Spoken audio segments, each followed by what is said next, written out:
Hi dears, എന്തൊക്കെ എല്ലാവരുടെയും വിശേഷം? എല്ലാവരും സുഖമായിരിക്കുന്നോ? നമുക്കിന്നൊരു കൂൺ മുളകിട്ടതിൻ്റെ റെസിപ്പി നോക്കിയാലോ? അതിനായിട്ട് ഞാനിവിടെ ഒരു 300 ഗ്രാം കൂൺ കഴുകി വൃത്തിയാക്കി വെച്ചിട്ടുണ്ട്. അതിലേക്ക് ഒരു സവാള, ഒരു തക്കാളി, കുറച്ച് കറിവേപ്പില, പൊടികളായിട്ട് 1/2 ടീസ്പൂൺ മഞ്ഞൾപ്പൊടി, 2 ടീസ്പൂൺ കാശ്മീരി മുളക് പൊടി, ഇത്രയാണ് എടുത്തിട്ടുള്ളത്. അതൊരു ചട്ടിയിലേക്ക് ഇട്ട് കൊടുക്കുക. ആവശ്യത്തിന് ഉപ്പിട്ട് കൊടുക്കുക. 2 ടീസ്പൂൺ വെളിച്ചെണ്ണ ഒഴിച്ചു കൊടുക്കുക. വെളിച്ചെണ്ണ തന്നെ ചേർക്കണം കേട്ടോ.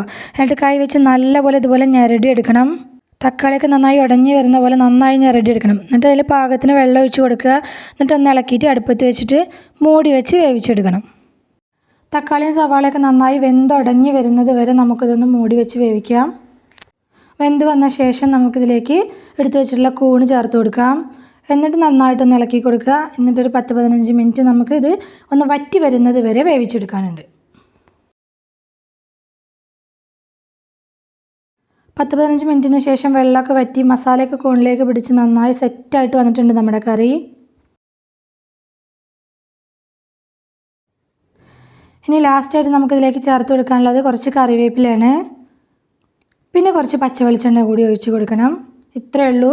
വളരെ സിമ്പിളായിട്ട് ഉണ്ടാക്കിയെടുക്കാൻ പറ്റിയിട്ടുള്ളൊരു കൂണിൻ്റെ മുളകിട്ട കറിയാണ്. വീഡിയോ ഇഷ്ടമായിട്ടുണ്ടെങ്കിൽ സബ്സ്ക്രൈബ് ചെയ്യാനും ലൈക്ക് ചെയ്യാനും കമൻറ്റ് ചെയ്യാനൊന്നും മറക്കല്ലേ. അപ്പോൾ ശരി, വീണ്ടും കാണാം. ബൈ.